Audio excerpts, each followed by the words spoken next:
જય માતાજી બધાને. Welcome to the GPSC mind. મારું નામ છે જીતેશ ગઢવી અને તમે આ વિડીયો પર ક્લિક કર્યું છે, બરાબર?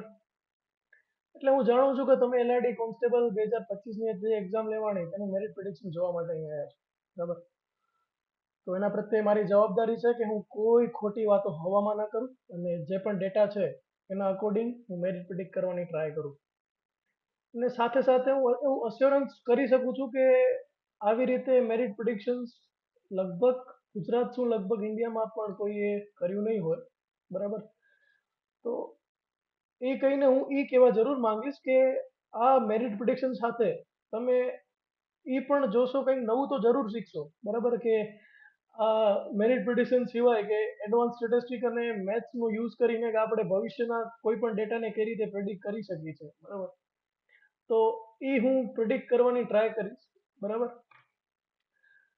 અને પ્રિડિક્શન ચાલુ કરું એના પહેલા મારા વિશે થોડુંક જણાવી દઉં તો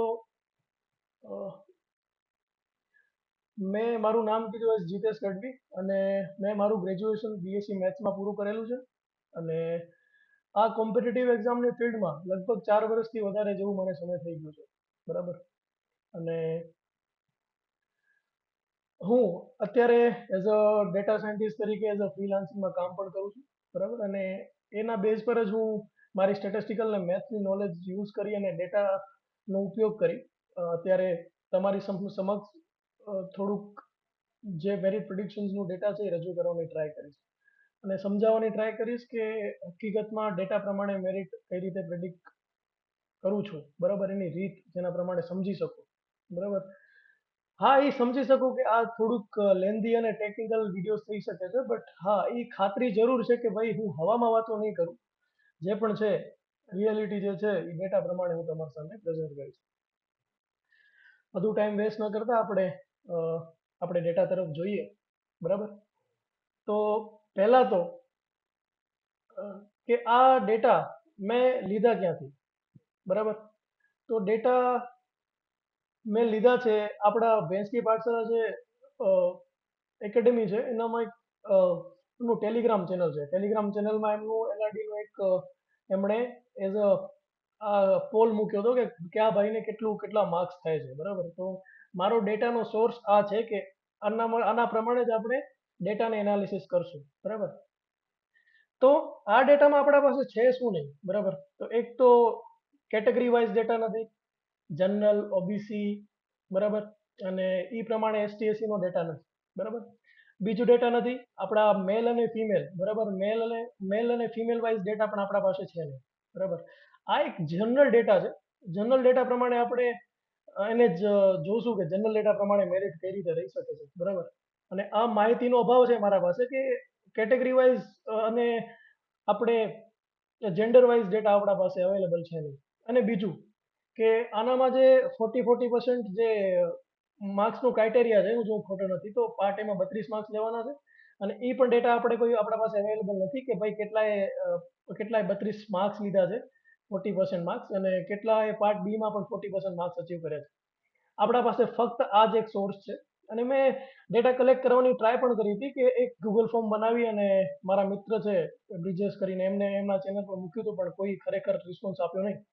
તો આપણે આ જ ડેટાનો મેઇન ઉપયોગ કરવાનો છે કે કઈ રીતે આપણે મેરિટ પ્રિડિક્ટ કરશું, બરાબર?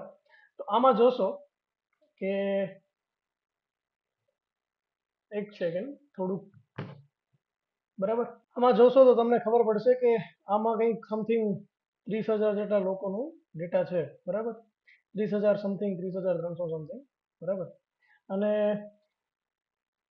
એના માર્ક્સ વાઇઝ પોતાના પોલમાં માર્ક્સ ટિક કરેલા છે. તો આપણે પોલ વાઇઝ કેટલા લોકો છે એને એઝ એક ચાર્ટમાં કન્વર્ટ કરી નાખ્યો છે, બરાબર? તો 80 થી 90 છે, કેટલા જણા છે? 80 થી 90 છે એ રીતે કર્યા છે કે આ ઓપન એન્ડેડ ઇન્ટરવલ છે કે 90 છે તો 90 નીચે કેટલા દિવસ છે, બટ એને કેલ્ક્યુલેશન સિમ્પ્લિફાય કરવા માટે 80 to 90 માં કન્વર્ટ કરી નાખ્યું છે. અને આપણા પાસે એઝ અ જીનિયસ 170 જણા અલ્બર્ટ આઇન્સ્ટાઈન જેવા લોકો છે, બરાબર? કે જે લોકોએ સમથિંગ કેટલા જણા છે આપણે ત્યાં જોશું કેટલા જણા થઈ ગયા, 170 ઉપર પણ માર્ક્સ થાય છે, બરાબર? તો આ ડેટાને આપણે કન્ટિન્યુઅસ સિરીઝમાં જે હોય ડિસ્ટ્રિક્ટ સિરીઝને કન્ટિન્યુ સિરીઝમાં આપણે કન્વર્ટ કરી નાખીશું. તો આ તમે પહેલા તો જોયું જ હશે કે આપણે 11 અને 12માં હતા as a science student or commerce student એને આ જીવનમાં ક્યાંક ને ક્યાંક ભટકાણું થશે કે કન્ટિન્યુઅસ સિરીઝ છે અને ફ્રીક્વન્સી આટલી છે તો આપણે એનો મીન મીડિયન અને મોડ શોધતા એટલે મધ્યક મધ્યસ્થ અને બહુલક બરાબર. મધ્યક મધ્યસ્થ બહુલક શોધવાના અને આપણે ત્યારે થતું કે આ ક્યાં યુઝમાં થતું હોય શું કામ મગજમારી કરાવે છે બરાબર. બટ અત્યારે આનો યુઝ થાય છે ડેટા સાયન્સમાં ભરપૂર થાય છે બરાબર અને એ આપણે જોશું. તો જોઈએ કે એવરેજ 112 છે બરાબર, મીડિયન મધ્યસ્થ મધ્યસ્થ 108 છે અને મોડ 109 છે. તો આપણે આ ત્રણ વસ્તુ પરથી એ અંદાજો લગાવી શકીએ કે ભાઈ ડેટા છે ને સૌથી વધારે કંઈક ભાઈ 16 થી કરીને 115ની રેન્જમાં તો છે બરાબર. ઓકે ઠીક છે. તો એના સિવાય મેં શું લખ્યું છે આ standard deviation, ક્યુનેસ, Q1 Q2 Q3 QD બરાબર. એનું થોડું ઘણું આઈડિયા આપી દઉં તો સ્ટાન્ડર્ડ ડેવિએશન એ સિમ્પલ ભાષામાં કહું ને તો એવરેજનું એવરેજ કાઢવાનું કે એક્ઝામ્પલ આપું થોડુંક સમજી લો કે કોઈ પણ ગાંધીનગર સેક્ટર 6 ની લાઇબ્રેરીમાં અભ્યાસ કરે છે બરાબર, વાંચે છે બરાબર. તો એના કોઈ 5 જણા છે કોઈક લાઇબ્રેરીમાં 5 જણા બેસે છે બરાબર, ABCD F કોઈ પણ. તો મને કહેવાનું છે કે બધાનું એવરેજ ડિસ્ટન્સ કેટલું છે ઘરથી બરાબર. તો કોઈ પ્રોપર લાઇબ્રેરી વાળો પોતે હશે કે જે ત્યાં જ રહેતો હશે એનો ડિસ્ટન્સ 0 હશે. મારા જેવું કોઈ કચ્છથી હશે સમજી લો કે એનો ડિસ્ટન્સ 350 જેટલું કિલોમીટર થઈ જતો હશે. કોઈ અમદાવાદથી આવતો હશે 20 કિલોમીટર હશે અને કોઈક અમદાવાદ સમજી લો ને કે નિયર બાય કોઈક દાહોદથી આવતો હશે કંઈક 200 કિલોમીટર જેટલું. તો સમહાઉ આપણે એનું એવરેજ કાઢીએ તો નિયર બાય 100 કંઈક એવરેજ આવે. બટ આ 100 આ 0 માટે તો સાચું નથી ને કે આ ભાઈ તો ત્યાં જ રહે છે બરાબર. તો આપણે ઇન્ડિવિજ્યુઅલી આપણે ડેટા છે ને 0 થી કમ્પેર કર્યું છે એવરેજથી. તો હવે બધાનું જેટલું કિલોમીટર ડિસ્ટન્સ છે એને એવરેજથી ડિસ્ટન્સ કરીને એનું એવરેજ કાઢવું એટલે એનું સ્ટાન્ડર્ડ ડેવિએશન. મને ખબર છે કે તમને આ ટેકનિકલ ચીજોમાં કાંઈ રસ છે નહીં, બટ થોડું ઘણું સાંભળી લે બરાબર, જીવનમાં ક્યાંક ને ક્યાંક કામ આવી જશે. અને બધાના સૂત્રોને સમજાવવું એટલું આપણા પાસે ન કે તમને ઇન્ટરેસ્ટ છે અને નથી આપણે એટલો મોટો વિડીયો બનાવવાનો બરાબર. આપણે ફ્યુચરમાં થોડુંક એવી રીતે ટ્રાય જરૂર કરશું કે કોઈ સ્ટેટિસ્ટિક રિલેટેડ અથવા પોલિટી રિલેટેડ કોઈ પણ કોર્સ હું આગળ ફ્રી એઝ અ યુટ્યુબ પર નાખું બરાબર. અને આ આ જે મીડિયન શોધ્યું આ ક્વાર્ટલ એ જ છે. ક્વાર્ટલમાં આપણે જે મીડિયન શોધ્યું હતું કે ભાઈ મીડિયનમાં આપણે જોયું કે 1 થી કરીને 0 થી જેને સૌથી ઓછા માર્ક્સ છે વધુ માર્ક્સ છે એને લાઈનમાં ઊભા રાખીને વચ્ચેનો જે વ્યક્તિ છે એ મધ્યસ્થ છે. હવે આના પણ બે પાર્ટ કરવા હોય તો ભાઈ આનાનો વચ્ચેનો વ્યક્તિ ને આનો વચ્ચેનો વ્યક્તિ કોણ કોણ છે. તો આ વચ્ચેના વ્યક્તિને શોધવાનું જ આપણે આ ઈ જ કામ છે કે આ Q1 જે વચ્ચેનો વ્યક્તિ છે એના વચ્ચેનો વ્યક્તિ કોણ છે Q1. આ Q3 આ છે ને Q2 આ છે બરાબર. આ ડેટા છે એના આપણે ઊભા રાખ્યા પ્રમાણે ને 4 ગ્રુપમાં ડિવાઈડ કરી નાખ્યું. ગ્રુપિંગ ને કરીએ આપણે એટલે ક્વાર્ટાઇલ કહેવાય એને બરાબર કે ક્વાર્ટાઇલ Q1 અને ક્વાર્ટાઇલ ડેવિએશન. હવે બીજું આપણે મેં જોયું આ ટેકનિકલ વસ્તુ છે કે ભાઈ સ્ટાન્ડર્ડ ડેવિએશન 23 જેટલો આવે જે બહુ કહેવાય કે એવરેજથી બધાનું એવરેજ ડિસ્ટન્સ 23 જેટલું છે. એટલે આપણે જોઈએ ને કે સૌથી લો અને હાઈ ફ્રીક્વન્સીના ડેટા છે એ આપણે મધ્યકને વધારે ઇન્ફ્લુઅન્સ કરે છે બરાબર. તો મેં ક્વાર્ટર ડેવિએશન શોધ્યું. ક્વાર્ટર ડેવિએશન જોઈ શકો છો કે 15 જેટલું આવે છે. ક્વાર્ટર ડેવિએશન શું કરે કે આગળના જે વ્યક્તિઓ છે અને જે પાછળનો ગ્રુપ છે બે ગ્રુપને એલિમિનેટ કરી અને જે વચ્ચેના ગ્રુપનો ડેટા છે ને એનું જ એનાલિસિસ કરશે. એના જ ડિસ્ટન્સ શોધશે. તો ક્વાર્ટર ડેવિએશન 15 જેટલું છે બરાબર. તો આપણે એ પ્રમાણે આગળ જોઈએ તો આ સ્ક્યુનેસ, પોઝિટિવ સ્ક્યુનેસ, નેગેટિવ સ્ક્યુનેસ શું છે કે કોઈ પણ ડેટા હોય ને બરાબર, ડેટા પૂરેપૂરો એક બેલ શેપ ડેટા મળે ને સમજી લો કે આ ગ્રાફ છે બરાબર, ગ્રાફનું પૂરેપૂરો વચ્ચે ડેટા મળે ને અહીંયા બરાબર.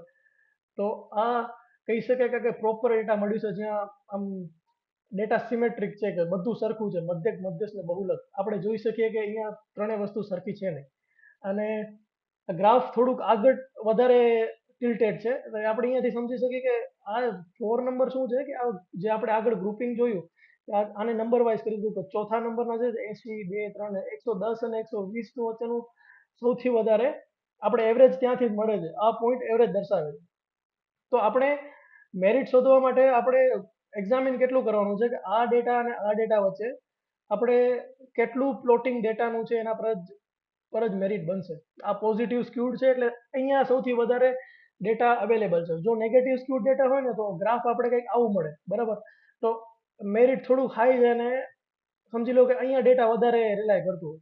બટ સૌથી વધારે ડેટા આ બાજુ છે કે વચ્ચેનાથી આ બાજુ ડેટા ગ્રાફ સૌથી હાઈ પીક ક્યાં ટચ કરે છે, તો આ અહીંયા ટચ કરે છે. તો નેગેટિવ બાજુ છે, તો નેગેટિવ બાજુ એટલે આગળની વ્યક્તિ આગળનું જે પણ આપણે ડેટા છે કે મેરિટ ત્યાં રિલાય કરશે. એ તો આપણે બધાને ખબર છે કે મેરિટ ત્યાં રિલાય કરવાનો છે. બટ સ્ટીલ આ જ મેં ઇન્ટરપ્રિટેશન અહીંયા લખ્યું છે અને આપણે થોડુંક આગળ જોઈએ. હવે આ ડેટાનું એવરેજ ફાઇન્ડ કરીને ત્યારે મેં જોયું કે સમજી લો કે 30,000 ના ડેટા છે અને આ 30,000 ડેટામાંથી આપણે આ બધા ડેટાનું ગાણિતિક મેથ્સની રીતે ડેટા મીન કાઢીએ ને તો બહુ હાઈ જશે. એનું કારણ છે કે આપણા પાસે ધુરંધરો સાયન્ટિસ્ટો આપણે કહેવાય ને કે બહુ માથાભારે લોકો છે જેને 170 180 માર્ક્સ થતા હશે. તો એવા લોકોને મને એલિમિનેટ કરવા પડે કારણ કે એ ખોટા ડેટા પોતે પુટ ઓન કરીને મેરિટને ઇન્ફ્લુઅન્સ કરતા હોય.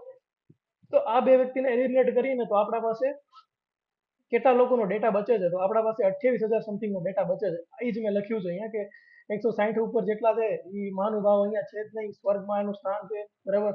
અને એ લોકોને આ કોન્સ્ટેબલ જેવી એક્ઝામ આપવી પણ ન જોઈએ. એ બન્યા છે પીએમ બનવા માટે અને બરાબર. તો 28,000 લોકો ડેટા છે અને મેં જે પ્રમાણે તમે કીધું ને કે જેટલું પણ ડેટા પાછળની બાજુ વધારે ટિલ્ટેડ હશે ને 160 વાળા પણ લોકો છે, બરાબર. અને એનું એક ઇન્ટ્રોપોલેશન એક મેથડ આવે કે એનું એવરેજ કટ ઓફ ફાઇન્ડ કરવા માટે કે કોઈ પણ આપણે ટોટલ વેકેન્સીસ છે ને વેકેન્સીસ ડિવાઈડ બાય ટોટલ કેટલા જણા આપ્યું છે, તો સમજી લો કે 4.28% પોસિબિલિટી છે કે સિલેક્શન થાય માણસોનું.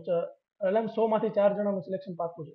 તો એ પ્રમાણે આપણે ટોટલ 95% ઉપર જેટલા હશે એ બધાનું સિલેક્શન થશે એ આપણે જોયું, બરાબર. તો એ જ સેમ્પલ 0.95 થી જેટલી પોપ્યુલેશન છે તો એ પ્રમાણે જોઈએ તો ઇન્ટરપોલેશન આટલા ગ્રુપમાં સૌથી વધારે રિલાય કરે છે કે ભાઈ આટલા આ જે 27,000 રેન્કમાં ગોઠવીને 27,000 જે વ્યક્તિ છે કે એના કેટલા માર્ક્સ થાય છે એ પ્રમાણે આપણે કટ ઓફ રિલાય થઈ શકે. તો એ શોધવા માટે આપણે કટ ઓફ નું એક ફોર્મ્યુલા આવે છે. એ કટ ઓફ જોયું 140 જેટલો કટ ઓફ થાય છે. આ તો એકદમ તદ્દન ખોટી વાત છે, બરાબર. 140 જેટલો કટ ઓફ તો કોઈ હિસાબે ન હોઈ શકે.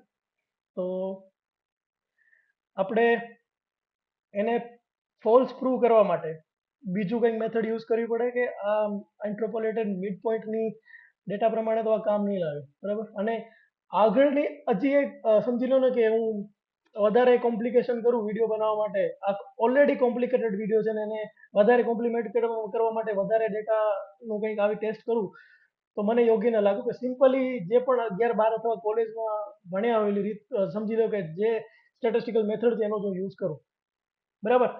તો મેં પછી સમજી લો ને કે આપણે ક્યુમ્યુલેટિવ ફ્રીક્વન્સી જે છે, બરાબર, આપણે એ જોયું કે 88% જેટલા લોકો છે ને એ 130 ની અંદર છે. 88%, તો 12% જેટલા લોકો છે જે 130 ઉપર માર્ક્સ ધરાવે છે, 12% લોકો.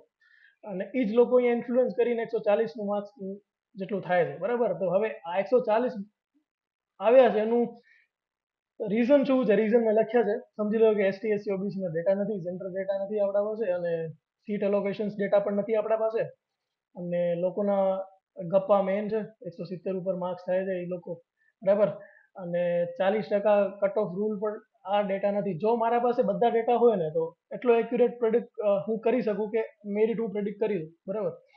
બટ સ્ટીલ આપણા પાસે નથી. અને મારા આમ મિત્રો છે હોશિયાર જેટલા પણ એમ કહેવાય ને કે જે સારી તૈયારી કર્યા છે એના જ 140 માર્ક્સ થાય છે. એનાથી વધારે અપર રેન્જ મેં સાંભળી નથી, બરાબર.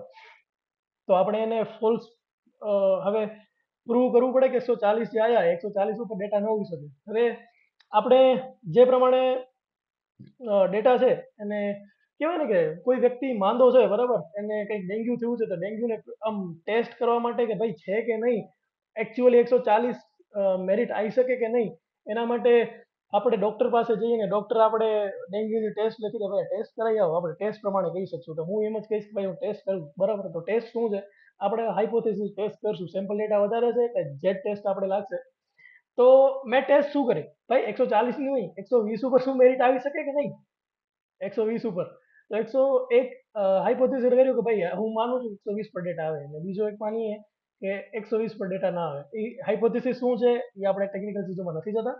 અને મેં ફાઇન્ડ કર્યું ને તો આ 95% સમજી લો કે આનું કોન્ફિડન્ટ એરિયા હોય કે 95 માટે આપણી આ ફોર્મ્યુલામાં ડેટા પુટ ઓન કરીને જે મેં અહીંયા પુટ ઓન કર્યું છે બરાબર, તો એની વેલ્યુ 1.645 -1 એનાથી સમજી લો ને કે મોટી આવે ને તો મારી હાઇપોથેસિસ આમ કહેવાય ને કે ખોટી ગણાય કે ભાઈ સાચે 140 ઉપર મેરિટ આવી શકે છે. પણ એ એવું છે નહીં. ઝેડ ક્રિટિકલ એરિયા પ્રમાણે આપણે કેલ્ક્યુલેટ કર્યું ને તો 120 ઉપર પર -56 જેટલું જાય છે. તો એ પ્રૂવ કરે છે કે ભાઈ મેરિટ 140 ઉપર નહીં પણ 120 ઉપર પણ જવાની પોસિબિલિટી નથી બરાબર. અને આ જ એક એવિડન્સ કહેવાય કે આપણી આ હાઇપોથેસિસ ટેસ્ટ 120 ઉપર ડેટા પ્રેડિક્ટ કરે છે, જે આપણે 140 નું જે ઉપર કટ ઓફ આવ્યું એકદમ ફોલ્સ પ્રેડિક્ટ કરે છે. બટ મને બતાવવું પડે કે એકચ્યુઅલી આ ડેટા પ્રમાણે કેટલું એવરેજ બને. એનું રીઝન તમે કીધા કે રીઝન પ્રમાણે જે લોકોના ડેટા જે આપણા પાસે અવેલેબલ નથી એના કારણે એવું થાય. But hypothesis is proving wrong. અને હાઇપોથેસિસ પ્રમાણે નલ હાઇપોથેસિસ રિજેક્ટેડ છે ને અલ્ટરનેટિવ હાઇપોથેસિસ એ એક્સેપ્ટેડ. અલ્ટરનેટિવ એટલે H1. તો કટ ઓફ ઇઝ બિલો 120. એ ફાઇનલ થઈ ગયું બરાબર. અને હવે આપણે એન્ડ બાજુ જઈએ છીએ. આપણે એક તો આ આપણે ફૂલ પ્રૂફ ડેટા કહી શકીએ કે હાઇપોથેસિસ 120 કટ ઓફ નીચે જાય છે. અને આપણે પેલા એવરેજ જોઈ શક્યું છે. અને એના બધા જેટલા પણ મને એવિડન્સ પોઈન્ટ જે મળ્યા છે ને કે 120 નીચે કટ ઓફ રહી શકે એનો એવિડન્સ તમને કહું તો મીન 112 જેવું છે મધ્યક બરાબર. મીડિયન 108 છે બરાબર. અને એક આ જ ડેટા છે જે આપણે સમજી લો ને કે 95% જે કટ ઓફ એરિયા છે પ્રૂવ નથી થતું. એના મેં રીઝન નથી કીધા કે આ ડેટા પર આપણે રિલાય ન કરી શકીએ. એના સિવાય સ્ક્યુનેસ પણ માઇલ્ડ સ્ક્યુનેસ કહેવાય કે માઇનસ સમજી લો ને કે શું કહેવાય 0.09 જેટલું આવે છે. કે આ ડેટા આ જેટલું ઝીરોની નજીક હશે ને સમજી લો ને કે સ્ક્યુડ ડેટા નહીં હોય તો આપણે રિલાય વધારે કરી શકશું. તો આ સ્ક્યુડ માઇલ્ડ સ્ક્યુનેસ છે. તો આપણે માઇલ્ડ સ્ક્યુનેસ એટલે કે પોઝિટિવ ડેટાની થોડીક બાજુમાં સ્ક્યુનેસ કેટલી છે એ મેં શોધી છે. એટલે એનામાં નથી જતા. અને થોડુંક બેલ શેપ દેખાય છે પણ આગળ દેખાય છે. એટલે એના એવું ઇન્ટરપ્રેટ કરી શકીએ આપણે કે આપણે આ ડેટા પર વિશ્વાસ કરી શકીએ છીએ બરાબર. પોઝિટિવ જેટલું ઝીરોની નજીક આપણે સ્ક્યુડ મળે ને એટલું આપણે ડેટા રિલાયબલ થાય બરાબર. આ ઝીરોની નજીક મળે છે અને પોઝિટિવ સ્ક્યુનેસ પ્રમાણે એટલે એવું નહીં કે ઝીરોની નજીક મળે છે એટલે આપણે મીનને એઝ અ ડેટા માની શકીએ કે મધ્યકની આજુબાજુ છે એટલે એ આટલી આજુબાજુ કંઈક મેરિટ હોઈ શકે બરાબર. અને બીજું મેન આપણું કે જે હાઇપોથેસિસ ટેસ્ટિંગ છે બરાબર એ એને રિજેક્ટ કર્યું છે તો 120 નીચે મેરિટ રહી શકે છે બરાબર. એ એક ફૂલ પ્રૂફ પ્લાન છે. અને હંમેશા બીજું ક્વાર્ટાઇલ ડેવિએશન જે શોધ્યું ને એનું એક રીઝન એ પણ છે કે એ ક્વાર્ટાઇલ શું કરે ઓછા માર્ક્સના વ્યક્તિને વધારે માર્ક્સના વ્યક્તિને લાઈનમાં ઊભા રાખી દે. તો લાઈનમાં ઊભા રાખે બરાબર. અને આગળના આપણે 12,000 જેટલી વેકેન્સીસ છે એ આપણે મળી જાય આગળના કેટલા સૌથી વધારે માર્ક્સ 12,000 વાળા કેટલા કટ ઓફના છે એ હું અગેન કોઈ એસટી એસસી ઓબીસી ના પ્રેડિક્શન પ્રમાણે નહીં પણ જનરલી ડેટા પ્રેડિક્ટ કરીને જનરલી બધાને છોકરા છોકરી બધા એસટી ઓબીસી એક જ લાઈનમાં ઊભું રાખી દે તો સમજી લો ને કે સમજી લો કે એક રેન્જ મળે છે. રેન્જ Q1 જે Q1 મળ્યું ને 93 થી કરીને 124 જે Q3 મળ્યું છે. જે સમજી લો ને કે વચ્ચેના જે લોકો છે અહીંયા 93 માર્ક્સ વાળો વ્યક્તિ છે ને હાઈએસ્ટ 124 જે Q3 છે 124 આવ્યું છે બરાબર. 124 તો ભાઈ આટલા એવરેજ લોકોમાં આપણે જે મધ્યક હોય ને મધ્યક આપણે જે આવ્યું કે 108 જેટલું આવ્યું મધ્યક પ્લસ જેટલું પણ ક્વાર્ટર ડેવિએશન આવે પ્લસ 15 એ હાયર રેન્જ છે. હાયર રેન્જ એટલે 124 ઇઝ ઇનફ. આમ સમજી લો કે આ ડેટા પ્રમાણે બરાબર. તો એ ક્વાર્ટર ડેવિએશન પણ એની રેન્જ 93 to 122 જેટલું છે બરાબર. તો આ બધા ડેટા અને હજી હું સમજી લો કે સિમ્પલી કહેવા માંગીશ આ બધા ડેટા એ વસ્તુને પ્રૂવ કરે છે કે merit is somewhere around 115 as a general કોઈ પણ કટ ઓફ રીતે નહીં બરાબર. તો મેં અહીં જ લખ્યું છે કે ડેટા પ્રમાણે ડેટા અઝમ્પશન અને નું મેરિટ 115 ± 5 અને 95 +or -5 ઇઝ અ ફિમેલનું મેં એઝ અ કોઈ ડેટા નથી, બટ એઝ અઝમ્પશન છે એમ, કે મેં લખ્યું છે કે મેરિટ છોકરાઓનું આટલું આવે તો છોકરીઓનું આટલું આવી શકે. તો મેં એ પ્રમાણે આ ડેટા પ્રમાણે એક સેફ લાઈન, જે બધા કહે છે કે 120 ઓફ સેફ છે, રિયલી સેફ છે કે નહીં? હા ભાઈ સેફ છે, હું કહીશ 115 ઉપર પણ સેફ છે. કારણ કે મેં 115 ની પણ હાઇપોથેસિસ ટેસ્ટ કરી તો 115 ઉપર પણ ફેલ બતાડે, ને 110 ની કરીને તો 110 નીચે મેરિટ સમજી લો ને કે રહી શકે, પણ એનામાં હજી આપણે ડેટા નથી કે કેટલું એસટી ઓબીસી પ્લસમાં કેટલા મેલ ફિમેલનો ડેટા છે. બટ હું આ જરૂર કહી શકીશ કે 115 થી 120 બરાબર વચ્ચે બરાબર જે હોય એ સેફ જ છે. બટ જનરલી કહેવા માંગીએ તો સેફ સ્કોર કેટલું ગણાય, તો 120 થી 100, ફિમેલ માટે 100 બહુ થઈ ગયું ને મેલ માટે 120 બહુ થઈ ગયું, બરાબર. તો આ બધા ડેટા અને એવિડન્સ પ્રમાણે કહી શકું કે આ મેં પોતાની રીતે લખ્યા છે. આ સમજી લો અઝમ્પશન છે મારા કે આ કેટેગરી વાઇઝ આટલા મેરિટ રહી શકે, એટલે સેફ લાઈન આટલી છે 120 થી 100 જેટલી, બરાબર. તો આ મારું એનાલિસિસ છે, પ્રિડિક્શન છે, અને તમે જરૂરથી કહેજો કે આ એનાલિસિસ પ્રિડિક્શન તમને કેવું લાગ્યું. અને હું જનરલી હું એ માનતો હોઈશ કે તમને આ બધી ટેકનિકલ ચીજોમાં કોઈ ઇન્ટરેસ્ટ નથી, મેરિટ પ્રમાણે છે, બટ મને કહેવું પડે કારણ કે મેં આ ડેટાનું એનાલિસિસ કરીને કર્યું છે, બરાબર. અને બધા વ્યક્તિ એ જ કહેતા છે કે 120 એનફ છે, બધાના એક્સપિરિયન્સ પ્રમાણે કહે, અને હું એક્સપિરિયન્સ વ્યક્તિઓને માન રાખું છું, પણ છતાંય as a statistical as a મેથ્સનો સ્ટુડન્ટ મને એવિડન્સ જોઈએ, અને મેં એવિડન્સ પ્રોવાઈડ કર્યા કે આટલા મારા પાસે એવિડન્સ છે, એઝ અ સિમ્પલ એવિડન્સ કે ભાઈ મેરિટ 120 ઉપર ન જઈ શકે, બરાબર. અને 120 ઉપર જાય ને તો આ હાઇપોથેસિસ એક્સેપ્ટ થઈ જાય. હાઇપોથેસિસ શું વસ્તુ છે કે એક જે પણ આ 30,000ના સેમ્પલ છે ને એને કમ્પેર કરે આપણા મેન 2 લાખ જેટલા એક્ઝામ આપ્યું, 2,80,000 જેટલા પણ લોકો એક્ઝામ આપી હોય, ત્યાંથી કમ્પેર કરીને જો મેરિટ આટલું ઉપર જઈ શકતું હોય ને તો એ એક્સેપ્ટ કરી લે. તો 120 ઉપર મેરિટ જવાનું પોસિબિલિટી નથી, બરાબર. તો thank you so much for the watching, અને જરૂરથી જણાવજો અને શેર જરૂર કરજો કે આ ડેટા પ્રમાણે કે ભાઈ આ વ્યક્તિ છે કે જેને પ્રોપરલી બેસીને સ્ટેટ અને મેથ્સનો ઉપયોગ કરીને પ્રિડિક્ટ કર્યું છે, અને તમારા ફ્રેન્ડ સાથે જરૂરથી શેર કરજો. જય માતાજી.